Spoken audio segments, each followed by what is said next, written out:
자, 오늘 주시는 하나님 말씀을 받습니다. 어제와 본문은 좀 같습니다. 좀 길지만 우리가 한 절씩 말씀을 교독하여 봤습니다. 사도행전 2장 18절에서 38절까지 말씀 한 절씩 교독합니다. 18절, 그때 내가 내 영을 내 남종과 여종들에게 부어주리니 그들이 예언할 것이요, 또 내가 위로 하늘에서는 기사를, 아래로 땅에서는 징조를 베풀리니 곧 피와 불과 연기로다. 20절, 주의 크고 영화로운 날이 이르기 전에 해가 변하여 어두워지고 달이 변하여 피가 되리라. 누구든지 주의 이름을 부르는 자는 구원을 받으리라 하였느니라. 이스라엘 사람들아, 이 말을 들으라. 너희도 아는 바와 같이 하나님께서 나사렛 예수로 큰 권능과 기사와 표적을 너희 가운데서 베푸사 너희 앞에서 그를 증언하셨느니라. 그가 하나님께서 정하신 뜻과 미리 하신 대로 내준 바 되었거늘 너희가 법 없는 자들의 손을 빌려 못 박아 죽였으나 하나님께서 그를 사망의 고통에서 풀어 살리셨으니 이는 그가 사망에 매여 있을 수 없었습니다. 다윗이 그를 가리켜 이르되 내가 항상 내 앞에 계신 줄을 배웠으며 나로 요동하지 않게 하기 위하여 그가 내 우편에 계시도다. 그러므로 내 마음이 기뻐하였고 내 혀도 즐거워하였으며 육체도 희망에 거하리니 이는 내 영혼을 음부에 버리지 아니하시며 주의 거룩한 자로 썩음을 당하지 않게 하실 것이미로다. 28절, 주께서 생명의 길을 내게 보이셨으니 주 앞에서 내게 기쁨이 충만하게 하시리로다 하였으므로 형제들아, 내가 조상 다윗에 대하여 담대히 말할 수 있노니 다윗이 죽어 장사되어 그 묘가 오늘까지 우리 중에 있도다. 그는 선지자라 하나님이 이미 맹세하사 그 자손 중에서 한 사람을 그 위에 앉게 하리라 하심을 알고 미리 본고로 그리스도의 부활을 말하되 그가 음부에 버림이 되지 않고 그의 육신이 썩음을 당하지 아니하시리라 하더니 32절, 이 예수를 하나님이 살리신지라 우리가 다 이 일의 증인이로다. 하나님이 오른손으로 예수를 높이심에 그가 약속하신 성령을 아버지께 받아서 너희가 보고 듣는 이것을 부어 주셨느니라. 34절, 다윗은 하늘에 올라가지 못하였으나 친히 말하여 이르되 주께서 내 주에게 말씀하시기를 내가 내 원수로 내 발등상이 되게 하기까지 너는 내 우편에 앉아있으라 하셨도다 하였으니 36절, 그런즉 이스라엘 온 집은 확실히 알지니 너희가 십자가에 못 박은 이 예수를 하나님이 주와 그리스도가 되게 하셨느니라 하니라. 그들이 이 말을 듣고 마음에 찔려 베드로와 다른 사도들에게 물어 이르되 형제들아, 우리가 어찌할까 하거늘. 38절 함께요. 베드로가 이르되 너희가 회개하여 각각 예수 그리스도의 이름으로 세례를 받고 죄 사함을 받으라. 그리하면 성령의 선물을 받으리니. 아멘. 하나님 말씀입니다. 오늘 새벽 설교 제목이 성령을 선물로 받으려면 그렇게 정해 보았는데요. 어제와 오늘 초대교회에 일어났던 강력한 성령의 구원의 역사가 사실은 그 출발점은 강력한 회개로 말미암은 것이라고 말씀을 드렸죠. 사도행전 2장은 베드로가 설교하는 장면입니다. 근데 그 설교의 영향력이 얼마나 컸는지 어제 말씀드렸죠. 하루에 세례를 받은 자가 3,000명이나 됐다 그랬어요. 그런데 베드로의 설교를 듣고 사람들이 어떻게 반응을 했냐면 마음에 찔려 형제들아 우리가 어찌할꼬 그렇게 반응을 했었죠. 제가 어제에 이어 다시 한번 말씀드리지만 구원의 시작은 회개로부터 시작됩니다. 그리고 주님과의 모든 관계의 문을 다시 회복하는 길은 오직 회개밖에는 없어요. 다른 어떤 방법으로도 그 주님과의 관계를 회복할 수 있는 방법이 없습니다. 그런데 우리가 신앙생활을 하다 보면 많은 경우에 우리가 죄를 짓고도 내가 죄를 지은 줄 모를 때가 있습니다. 그러면 내가 깨닫지도 못한 죄를 어떻게 회개하죠? 그래서 하나님이 우리로 하여금 말씀을 듣게 하세요. 말씀은 계속 우리의 죄를 깨닫게 하시는 기능이 있다 그랬죠. 또 하나, 우리의 죄를 깨닫게 하시는 주님의 방법 중에 하나가 내 안에 오신 성령님이 근심하는 것을 느끼는 겁니다. 자, 에베소서 4장 30절을 한번 볼게요. 에베소서 4장 30절에 너희는 성령을 어떻게 하지 말라 그랬죠? 근심하게 하지 말라. 성령이 우리 안에 근심하실 때가 있어요. 언제 근심하냐면 우리가 죄를 짓고도 회개가 없는 거예요. 하나님의 말씀에 불순종하고도 아무렇지도 않을 때, 그때 내 안에 성령께서 근심하세요. 그래서 여러분 마음에 최근에 조금이라도 마음이 무겁거나 답답하거나 이 불안한 마음이 들 때가 있죠. 그때 여러분 왜 그러신가를 잘 한번 살펴보셔야 돼요. 내가 왜 이렇게 불안하지? 왜 이렇게 답답하지? 왜 이렇게 뭔가 마음이 좀 불편하지? 성령의 근심일 수 있는 확률이 높아요. 그러니까 그럴 때 내가 성령님께 민감해야 됩니다. 그냥 시간이 지나면 괜찮지 하고 넘길 문제가 아니에요. 우리는 마음이 답답하고 눌림이 있을 때 왜 그러지? 그래서 뭐 친구들 만나서 수다도 떨고 쇼핑도 하고 맛있는 거 먹으러 가고 그렇게 해서 해결될 문제가 아니에요. 내가 뭔가 불안하고 답답하고 눌림이 있을 때 이제는 우리가 좀 알아야 합니다. 성령께서 지금 나로 하여금 회개케 하시는 기도 제목이 있나 보다. 빨리 그때 우리가 무릎을 꿇고 성령님께, 성령님 제가 회개하지 않은 죄가 있습니까? 깨닫게 해주시기를, 그렇게 우리가 무릎으로 기도하면 돼요. 성령께서 말씀을 통해 우리에게 찔림을 주실 때가 있죠. 그리고 근심을 느끼게 하실 때, 그러니까 베드로의 설교를 듣고 그 사람들이 회개하잖아요. 형제들아, 우리가 어찌하면 좋을꼬? 이게 무슨 말이냐면 무엇이든지 깨닫게 해주시는 대로 우리가 순종하겠다는 거예요. 여러분, 성령님께서 우리에게 회개의 마음을 주실 때 그때 빨리 그 마음을 받아들여야 됩니다. 만약에 성령께서 회개할 마음을 계속 부어주시는데도 우리가 끝까지 회개하지 않잖아요. 그러면 심령이 더 강팍해집니다. 어제 말씀드렸죠. 사도행전 6장 7장에 가면 스데반 집사님이 이제 베드로와 똑같은 설교를 해요. 그분의 설교는 더 깊이가 있습니다. 아주 구약을 총망라하는 설교를 하죠. 그러나 오히려 그때는 베드로의 설교를 듣고 3,000명이 회개하고 세례를 받았지만 스데반 집사님 설교했을 때는요, 오히려 마음이 강팍해서 스데반 집사님을 돌로 쳐서 죽입니다. 그러니까 회개할 때 회개하지 않으면 심령이 더 악해져요. 그리고 또 하나, 오늘 제가 굉장히 중요한 말씀을 좀 나누기를 원하는 것은 회개에 있어서 정말 중요한 것 중에 또 하나가 뭐냐면, 회개는요 그냥 내가 지은 죄를 슬퍼하는 것으로 끝나서는 안 돼요. 그냥 내가 이런 잘못을 저질렀습니다, 그걸로만 끝나서는 안 됩니다. 또 뭐가 중요하냐면, 자, 잠언 말씀을 한 장 볼게요. 잠언 28장 13절 말씀에 보면 이렇게 말씀합니다. 자기의 죄를 숨기는 자는 형통하지 못하나, 그 다음에 밑줄하고요, 죄를 자복하고, 그 다음이 중요합니다.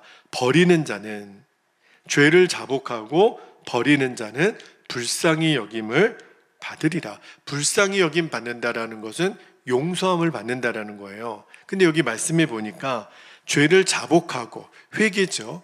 근데 그 회개가 어디까지 이어되냐면 그 죄를 어떻게 하는 자는요? 버리는 자는.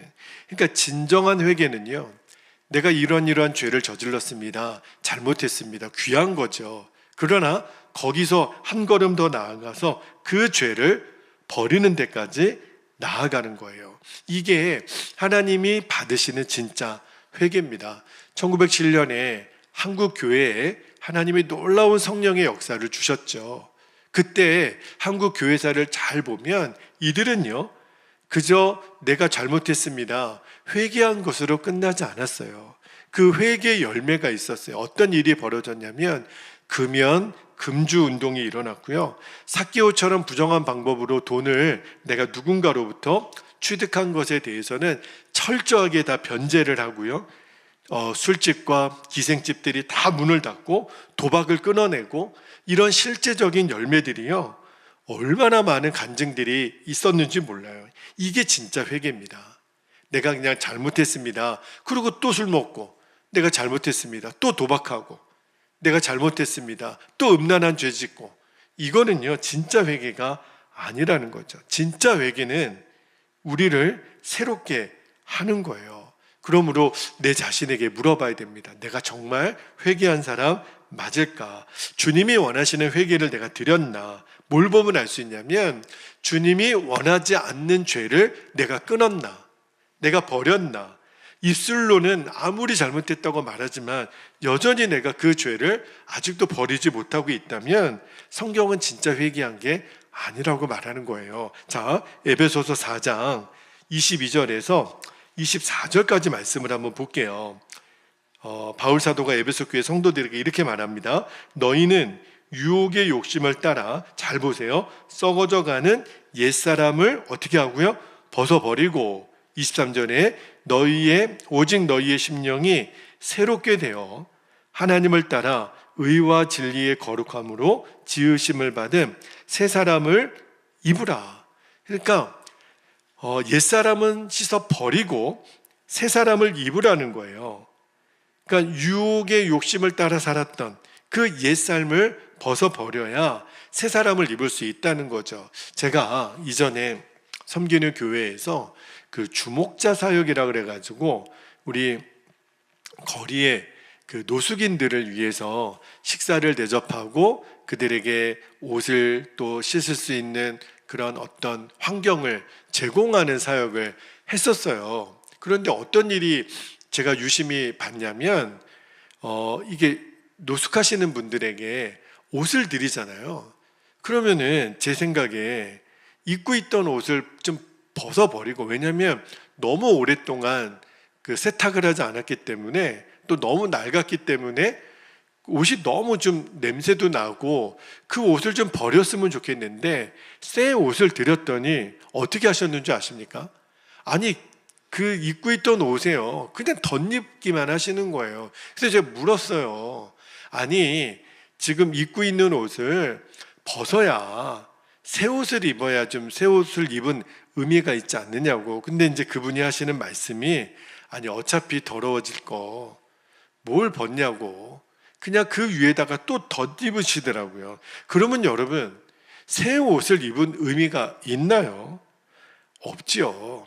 새 옷은요 지금까지 입고 있었던 그 냄새나는 옷을 벗고 입는 게 새 옷인 거잖아요. 그러니까 많은 성도님들이 예수님을 믿고 어렵다. 이유가 있어요. 왜 그러냐면 예수님을 믿는 것은 내가 새 옷을 입는 건데, 근데 이전까지 입고 있었던 그 더럽고 낡은 옷을 벗어야 되는데 그것을 벗지 않고 새 옷만 입으니까 여전히 냄새나고, 그죠? 겉모습은 여전히 예수 믿는 사람과 똑같이 보일지 모르겠지만 그러나 내 속사람이 바뀌지 않은 거예요. 그래서 예수 믿는 삶이 어렵다고 말하는 겁니다. 그러니까 예수 믿는 삶이 쉽게 바뀌려면 이제 내 옛사람의 옷을 벗어버리는 거예요. 그리고 이제 예수님의 옷으로 입는 거예요. 그게 신앙생활입니다. 그러니까 회개가 뭐냐면 옛사람을 내가 벗어버리는 것, 이게 바로 회개예요. 자, 그런데 옛사람을 벗어버리는 것은요 내 힘으로 되지는 않습니다. 내가 죄를 끊어내고 옛사람을 벗어버리고 정리하는 건요 내 노력으로 되지 않아요. 이게 중요합니다. 오직 이것은 성령께서 하시는 일이에요. 그럼 목사님, 우리가 해야 될 일은 뭘까요? 성령이 다 하신다면 나는 가만히 있기만 하면 되나요? 우리가 해야 될 일이 딱 하나 있어요. 그게 뭐냐면 성령께서 내 안에 새 옷을 입혀주시고 새로운 역사를 일으키실 때 우리가 해야 될 일이 뭐냐면 내 마음을 비워드리는 거예요. 그러니까 이 내 마음을 비워드린다는 게 무슨 말이냐면 내가 진심으로 회개하는 겁니다. 성령님, 내 안에 마음껏 역사하시도록 나를 드립니다. 더 쉽게 말씀드리면 내가 죄를 버리기로 결단하는 거예요. 여전히 죄를 붙들고 있으면서 잘못했습니다. 이거는 회개가 아니에요. 그러니까 우리들의 진짜 문제가 뭐냐면 지은 죄보다 더 심각한 거는 회개를 너무 가볍게 여기는 거예요. 여러분, 아이들이 부모님에게 뭔가 이렇게 잘못한 일이 있을 때 잘 보세요. 미안해요. 미안해요. 알았어요. 미안해요. 이거 여러분 진짜 미안한 거 맞습니까? 이거 진짜 미안한 거 아니에요. 그냥 그 순간만 얼렁뚱땅 넘어가는 거예요. 그거는 회개가 아니라는 겁니다. 왜 우리들 안에 어떤 패배감이 있냐면 우리들 안에 어차피 또 죄를 지을 거 회개하기가 더 민망하다 이렇게 말하는 성도님들이 계세요. 그러니까 우리는요, 어떤 마귀가 잘못된 패배감을 주냐면 너 이 죄 진짜 안 지을 거야? 너 또 어차피 또 지을 거잖아. 그러면 뭐하러 회개하냐? 어차피 또 지을 죄. 이게 마귀의 작전이에요. 그래서 진정한 회개를 하지 못하게 만드는 거죠. 그런데 주님이 방법은 뭐죠? 그럼에도 불구하고 회개의 자리에 나아가라는 거예요. 죄를 버릴 것을 또 결단하는 거예요. 목사님, 그러다 제가 또 넘어지면요, 또 내가 죄를 지으면 어떻게 해요? 어떻게 하면 되죠? 또 회개 자리로 가는 거예요. 우리가 할 수 있는 일은 그것밖에 없어요. 내가 내 힘으로 죄를 끊어버릴 수 있다면 그러면 예수님이 십자가 지실 이유가 없다니까요. 안 그래요, 여러분? 예수님이 내 죄를 뭐하러 사하세요? 내 힘으로 끊을 수 있는데 안 되니까. 그러나 성경이 우리에게 주시는 유일한 죄를 끊어버릴 수 있는 방법은 회개하는 것밖에 없어요. 내가 또 넘어졌어요? 또 회개의 자리로 가면 돼요. 70번씩 7번이라도 주님은 우리들의 죄를 용서하신다고 했으니, 그런데 여러분 놀라운 것은요, 진정한 회개는 내가 또 넘어졌어도 또 회개의 자리로 가고 또 넘어졌어도 또 회개의 자리에 가고, 내가 진정한 회개를 하나님께 드리면 반드시 죄가 이겨지는 순간이 옵니다. 우리가 꼭 기억할 것은 회개를 멈추지 않는 거예요. 회개를 그치지 않으면 반드시 이 죄에서 노임받는 그 순간을 주님이 주세요. 자, 오늘 말씀에 38절에 베드로가 이렇게 말하죠. 자, 38절 말씀을 볼게요. 베드로가 이르되 너희가 회개하여 각각 예수 그리스도의 이름으로 세례를 받고, 자, 회개한 다음에 세례를 받아요. 죄사함을 받으라. 그리하면 어떻게 된다고요? 성령의 선물을 받으리니. 그러니까 진정한 회개는 뭘로 이어지냐면 세례로 이어져요. 제가 로마서 강의할 때 이미 수도 없이 말씀을 드렸어요. 세례가 뭐예요? 나는 예수님과 함께 십자가에서 죽고 예수님의 생명이 이제는 내 생명입니다. 그것이 진정으로 누려지는 사람이 세례를 받는 거예요. 그래서 더 이상 나는 옛 자아가 나의 주인이 아니라 예수님이 나의 주인이십니다. 저는 이제부터 예수님만 붙들고 삽니다. 이 결단으로 받는 게 세례라고요. 이제는 더 이상 세상의 자녀가 아닌 거죠. 자, 그런데 이 믿음의 고백으로 세례를 받잖아요. 그 다음에 일어나는 역사가 뭐냐면 반드시 성령을 선물로 받는다 그랬어요. 자, 회개와 그리고 이제 세례, 우리가 이제 물세례라고 하죠. 그리고 이제 성령을 선물로 받는다. 이게 이제 성령 세례라고 하는데, 성령님이 내 안에 오셔서 나를 이제 완전히 주장하시는 거예요. 그때부터 우리에게 구원의 역사, 그다음에 회개의 열매가 맺어지는 역사, 그리고 강력한 하나님의 영광을 드러내는 그런 역사가 나타납니다. 그러니까 성령님이 내 안에 오셔서 나를 거듭나게 하시고 새롭게 하시고 나를 충만하게 하시는 거예요. 자, 그런데 그 모든 역사의 첫 출발점이 뭐냐면 성령님이 말씀으로든 성령의 근심으로든 나에게 찔림을 주실 때, 회개할 마음을 주실 때, 애통하고 회개할 마음 충만하게 하옵소서. 그때 성령님이 내 안에 나를 충만하게 하셔서 이제 회개의 역사가 진짜 일어나고, 그리고 성령의 충만함의 역사가 일어나는 거예요. 어제 새벽에도 우리가 기도 중에 성령께서 저와 여러분에게 마음에 깨닫게 하시는 죄가 있다면 그거를 절대로 그냥 묵상만 하지 말고 내 입으로 토해내는 겁니다. 주님, 제가 또 이런 생각을 했군요. 주님, 제가 또 이런 말을 했군요. 주님, 제가 또 먹어서는 안 될 거, 보아서는 안 될 거, 가서는 안 될 거, 내가 몸으로, 마음으로, 입으로 지었던 죄를 주님 회개합니다. 성령께서 깨닫게 해주실 때 정말 내가 또 회개의 자리로 나아가는 거예요. 이게 굉장히 중요한 영적인 훈련입니다. 이 기회를 놓쳐서는 안 돼요. 회개의 기회를 놓치지 않으시기를. 진정으로 회개하는 자에게 주님이 반드시 성령의 충만함을 주십니다. 그 은혜가 오늘 저와 여러분에게 온전히 누려지게 되시기를 주님의 이름으로 축복합니다. 자, 이제 우리 함께 기도하겠습니다.